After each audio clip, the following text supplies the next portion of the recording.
DJ, I'm sure with Jordan out, you probably figured you'd see more action, but did you anticipate, I mean, in your wildest dreams, could you have imagined 15 receptions, he had like 19 targets? I mean, he was going to you all the time. Yeah, no, I didn't think that this would happen going into the game. Like even in the first quarter, I knew I had a lot, but I kind of stopped counting. And then fourth quarter, somebody told me like, yeah, you got 15 catches and you're one away from a record or something. I was like, 15 catches, like that's ridiculous. But I mean, I did expect to play a little bit more, but definitely not 15. DJ, Kenny told us your son was here. To have a game like this, knowing that he was in attendance, what does this night mean to you? Well, he came to the Panther Walk, just so we can grab a picture with me, him, and Kenny. Because I mean, he probably didn't tell you this, but he actually got my son a nice gift over the last week. He got him a little picture frame, so I was like, all right, we got to bring him to at least the Panther Walk, if not the game, and we got to get a picture together so we could get that in the frame. So it definitely was big. I mean, I think about like whether he was here in the stands or not. I think about him every play. So it was definitely big to go out there and have a great night for seeing night, and then for the rest of my family that was also here. Your son, what's his name? He's named after me. He's Daryl Turner III, but we call him Trey. That's his nickname. How old is he? He just turned 1 month old on the 19th. So this past week.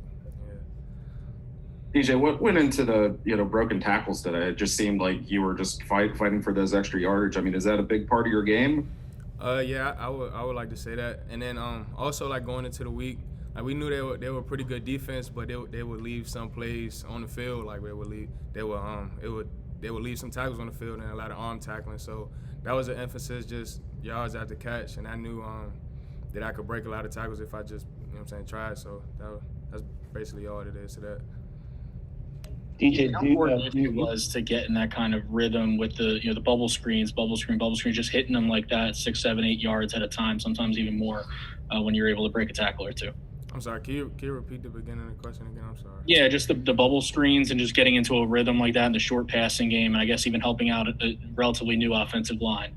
How important do you think that was to sustaining success within your offense today? Nah, it was really big. Like we look at those bubble screens as extended handoffs, so just to kind of help like the running game and open things up for those guys, I feel like it's big for us and other teams as well. Like, and I mean, as you can see, it kind of worked for us today. So, DJ, do you remember the last time that you've had that you've had these many catches during a game? Do you have to go back to high school or? Actually, my career high in high school was I think 5 catches.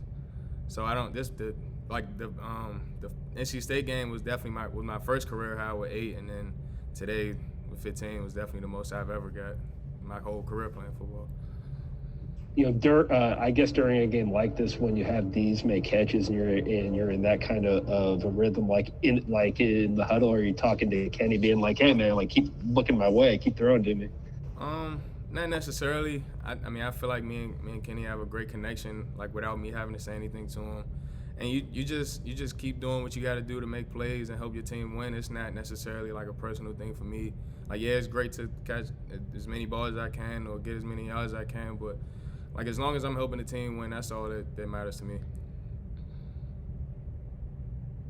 Anything final? Yeah, one more. DJ, Pat said that Kenny gave like a little bit of a speech on Tuesday. I don't care who's out there with me. We're going to go out there and play ball. And he said that was sort of important to get the guys' confidence level up. I mean, what do you remember specifically about that moment, and what was sort of the vibe in practice like this week, knowing that you guys were probably going to be shorthanded?